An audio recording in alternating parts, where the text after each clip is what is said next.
Здравейте! Днес ще разглеждаме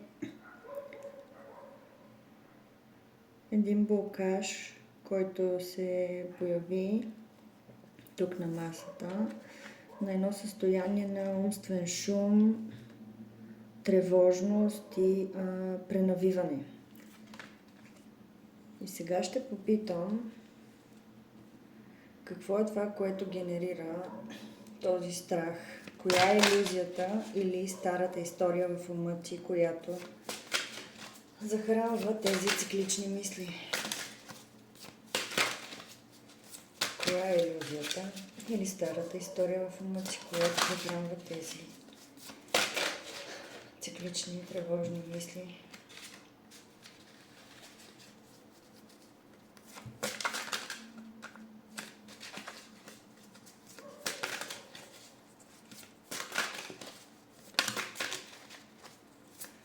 Какво е това, което генерира този страх в теб?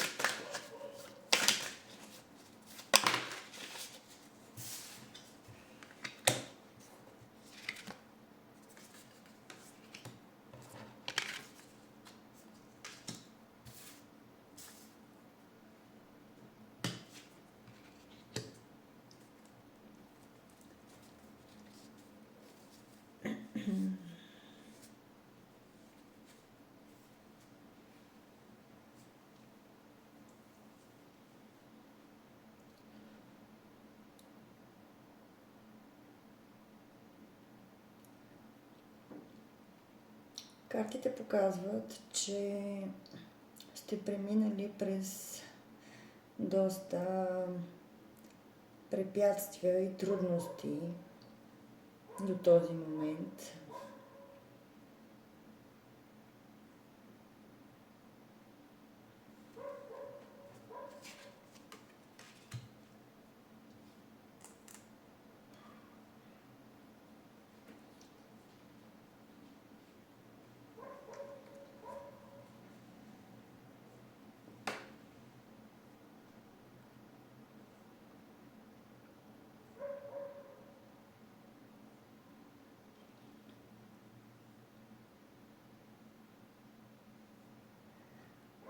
Които са ви вкарали в един блокаж.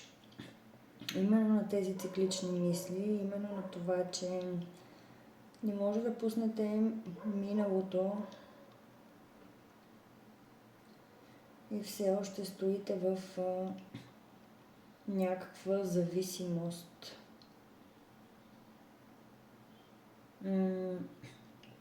Но идва момент за изцеление и за едно затишие в емоционален план, което ще ви помогне да прекъснете и самите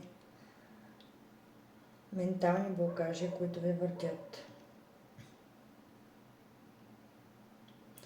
Притеснявате се дали това, което искате занапред, дали няма да се повтори нещо от миналото. И всичко това, което сте преживяли,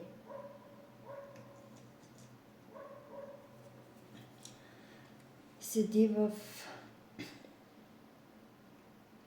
подсъзнанието ви и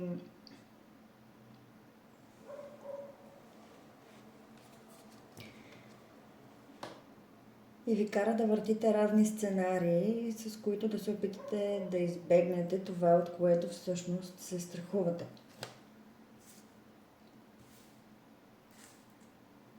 А именно да не се повторят тези трудности и тези събития, които са ви наранили толкова много и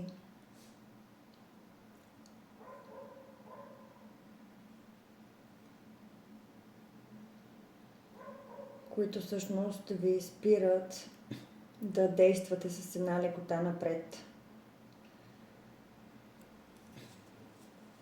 Именно тук е моментът да ви кажа, че 9 меча не са във вашето тяло, те се намират във въздуха.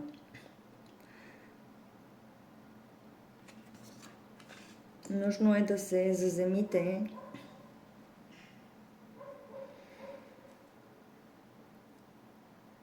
и да повярвате отново в себе си, защото вие имате нужните умения, силата да се справите с това, което ви предстои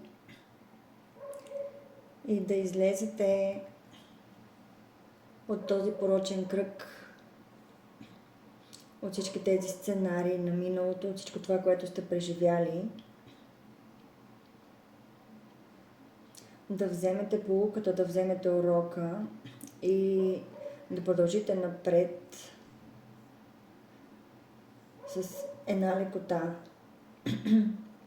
Защото това, което е било преди, всъщност ви е дало знанията, уменията, базата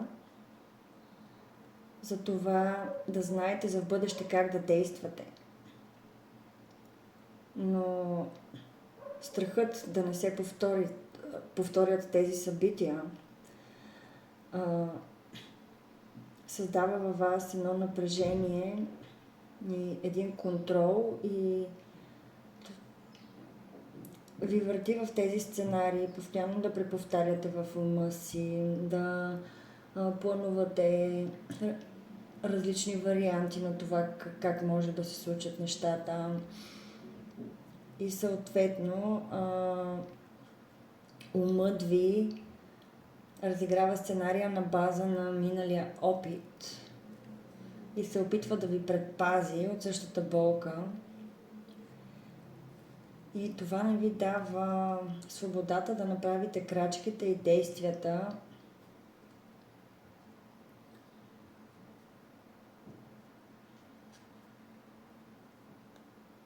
към това, което желаете. Просто за да ви предпази от миналата болка. Това е един механизъм на защита вътре във вас. Да попитаме какво е необходимо да пуснете в този момент. Какво е необходимо да пуснете в този момент? Кой контрол или очакване е нужно да пуснеш в този момент, за да успокоиш своя ум?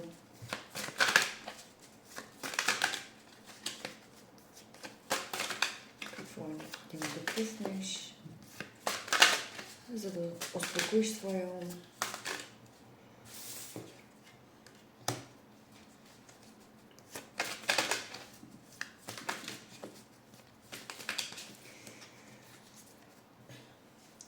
Страхът от липса на стабилност.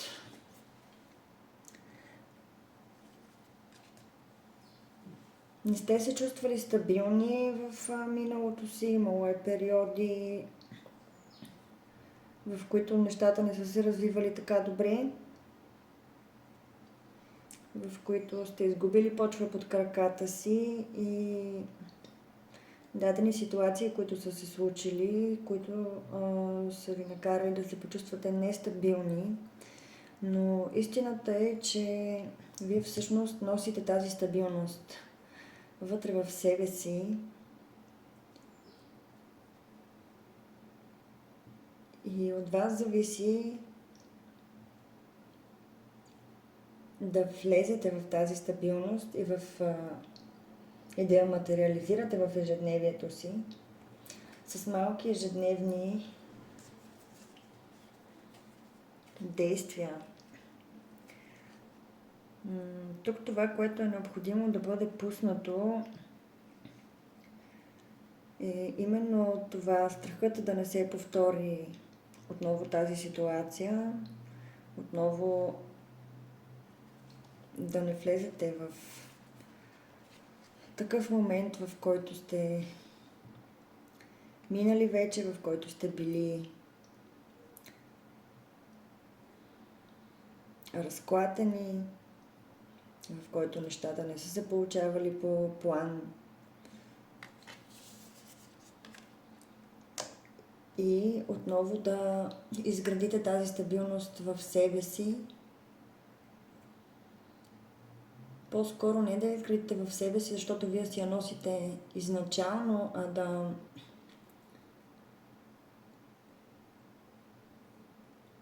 преработите този страх от миналото и именно да вземете поуките, уроците от това как да действате от тук нататък за напред, за да не позволявате отново да бъдете разклатени.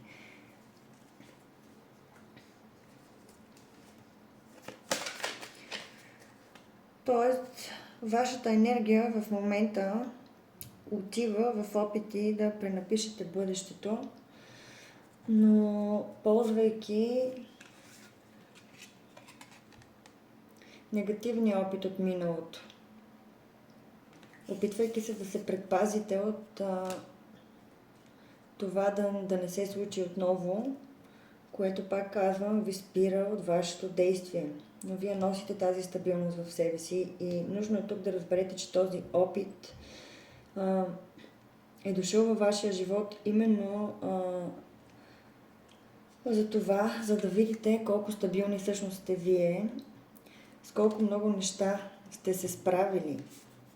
Обърнете се сега назад към този страх, към тази ситуация, която е била и предизвиква тези мисли във вас.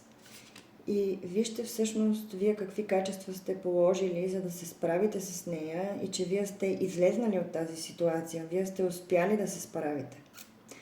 Именно защото вие изначално сте стабилни. Вие можете. Но тук тези механизми на защита ви вкарват в този самосаботаж и в тази тревожност. Необходимо е да се заземите, да се върнете тук и сега в тялото си, а не да позволявате на умът ви да се лута в миналото, в преповтаряне на старите сценарии или в бъдещето, в прожектиране на нови вероятни, подобни на стария сценарий, а просто да бъдете тук и сега, да извършвате ежедневните си дейности в спокойствие,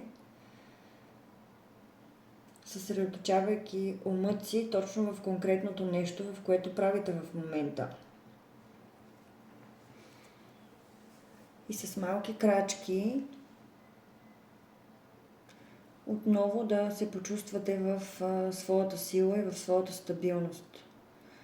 Тук може да си направите едно много хубаво упражнение. Вземете си лист и химикал или най-добре една тетрадка, в която да си работите ежедневно. И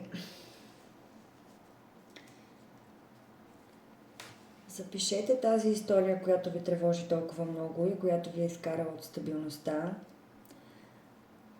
Запишете начина, по който сте се справили и всичките качества, които са ви били, които сте използвали, за да се справите. И вижте колко много всъщност качества вие притежавате. И използвайте тези качества в това да съградите нещо ново, взимайки, пак казвам, само урока. Като открийте какъв е урока от тази ситуация. Запитайте се на какво ме е научила тази ситуация. Как аз израснах от нея, какви качества нови съм придобила от нея и как мога да ги използвам в бъдеще, за да направя нещата по коренно различен начин и те да се получат така, както аз искам. Също може да запишете всяка ваша ежедневна победа, когато тръгнете да правите нещо и фокусирате ума си тук и сега в дадената дейност. Дори да е миене на чини, примерно. Просто умът ви да е в това как миете чините в момента, а не в миналото, в бъдещето, за да може да го приучите да бъде тук и сега и да се върнете тук в тялото, да не сте толкова много в тези хаотични мисли. И записвайте всяка малка ежедневна победа. Дори да е това да аз днес измих чините, аз сготвих, успях да запиша видео, предадох проекта си, или няма значение каквото и да е. Малки, дребни неща, но записвайте ги 5 дена подред. Направете си един такъв експеримент и записвайте всяко дребно нещо, което сте успяли да направите и което умът ви е бил тук и сега и сте били заземени. И така, написано на хартия, ще може да видите всъщност колко много неща вие умеете и как добре се справяте. И умът ви да разбере, че няма нужда повече да се тревожи, да прехвърля неща от миналото. И така, крачка по крачка, отново да се върнете в своята енергия на стабилност.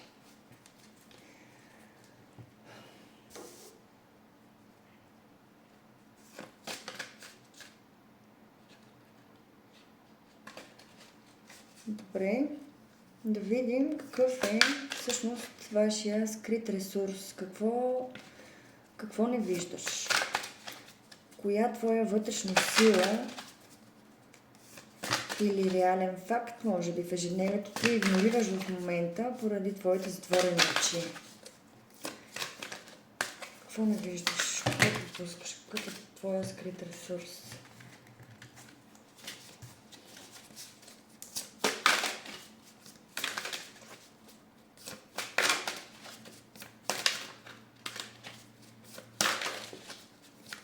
Какъв е скритият ти ресурс?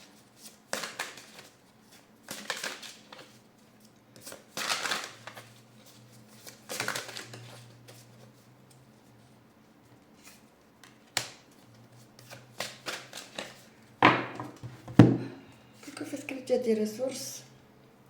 Една много силна и много дълбока интуиция. Много дълбоко знание. Първо, което си го носиш изначално тук, което си е твое, идва отвътре.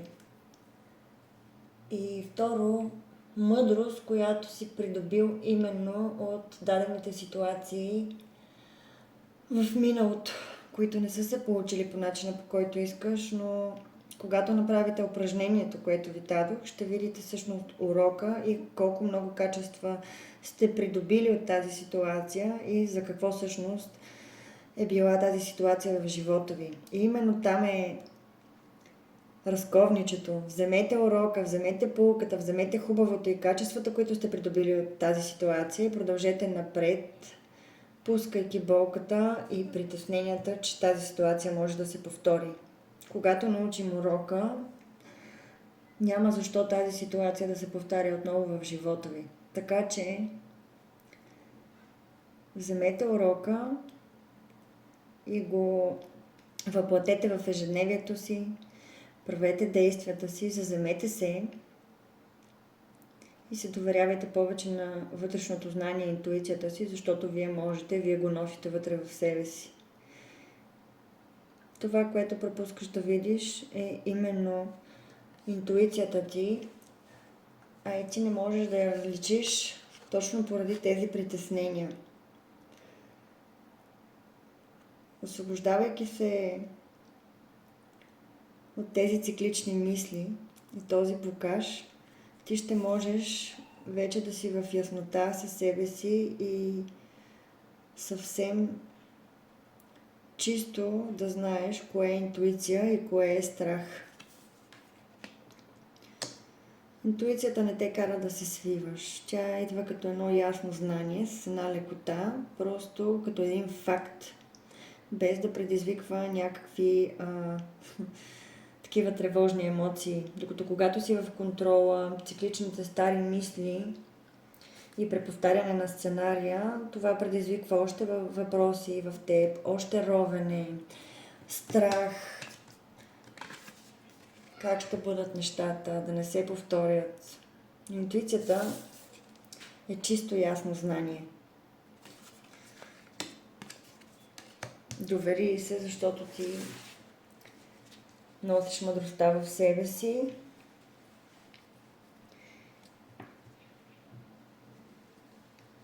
И си изключително стабилен или стабилна изначално. Просто дадената ситуация, за която става въпрос тук, пак казвам, е била нужна да придобиеш нови качества, нови умения, за да бъдеш подготвен или подготвена за това, което предстои в бъдеще. И нека видим какво физическо действие би ти помогнало. Кое е най-малкото заземено действие, което можеш да направиш още днес, за да излезеш от главата си и да влезеш в реалността. Нали още? Така.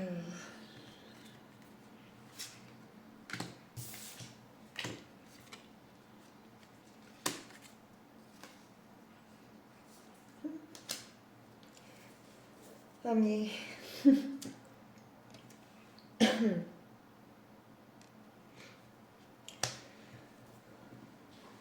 Направи избор, някакъв избор, който е нужно да вземеш, някакво решение, което е нужно да вземеш с категоричност и с яснота, само за себе си,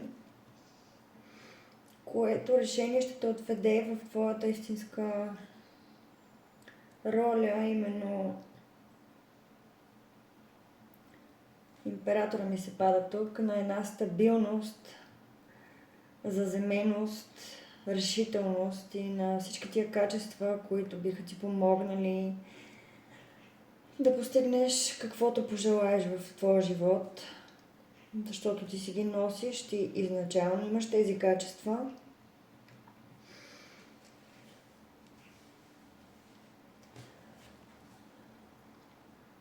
Нужно е да поставиш своите лични граници, да бъдеш ясен, точен и категоричен в това какво искаш,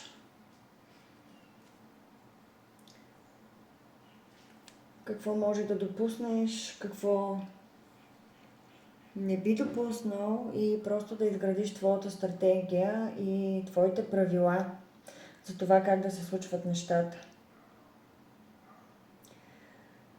Излез от миналото, шестица чаши, излез от миналото и прережи енергийните връзки с него и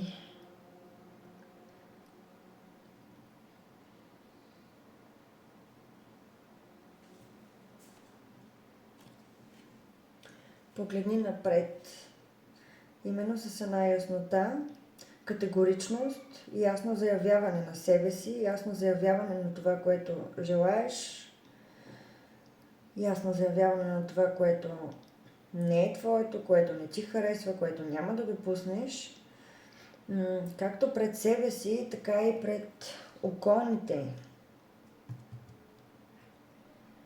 И влезни в своята роля на император на живота си, на творец на реалността си, на човек, който знае как да гради, знае как да изкарва парите си, знае как да развива себе си в личностен план, знае как да гради дом, семейство, професия и изобщо да реализира всичко, което пожелае в живота си.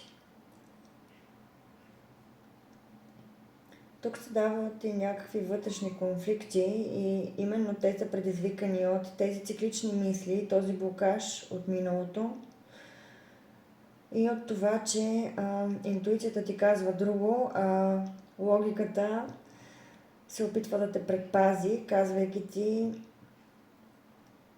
как да не повториш грешката от миналото, което пък те спира да действаш за това, което искаш. Но съветът тук е довери се на интуицията си. Когато ти имаш ясните правила за себе си, какво може, какво е допустимо, кой как може с теб да се държи,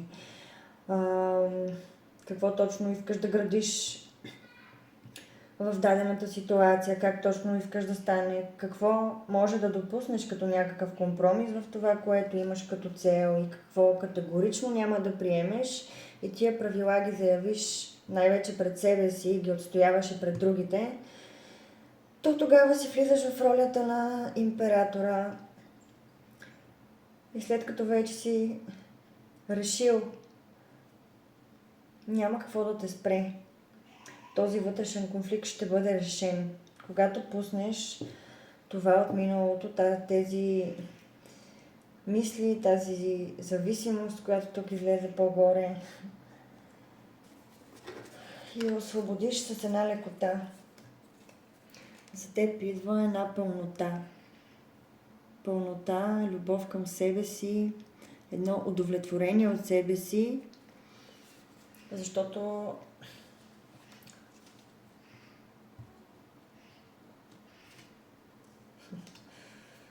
когато решиш вътрешния си конфликт и вече знаеш какво е допустимо за теб, знаеш как да действаш, когато отново влезеш в стабилността, която ти изначално си носиш, пак казвам, стабилност и изключително силна интуиция, които просто са замъглени от някаква случка, която е време да пуснеш, случка от миналото, която създава този вътрешен конфликт и ти пречи да си влезеш в силата.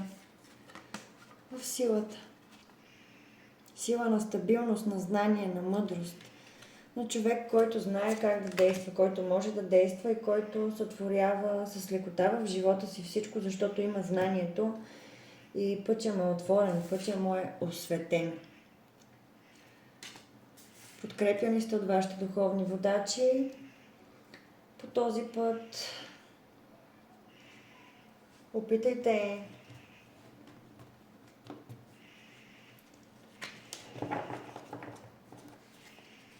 с упражненията, които ви дадох, с тази отработка на цялото това нещо. Вземете урока от дадената ситуация, пуснете болката и миналото и с този урок и с качествата, които сте придобили от него. Стъпете в интуицията си, в чистото си съзнание и в своята сила на император, на човек, който гради със стабилност и с лекота и смело напред. Ако видеото ви е било полезно, ще се радвам да последвате канала ми, да оставите коментар, да харесате видеото. Хубав ден ви пожелавам и до следващия път.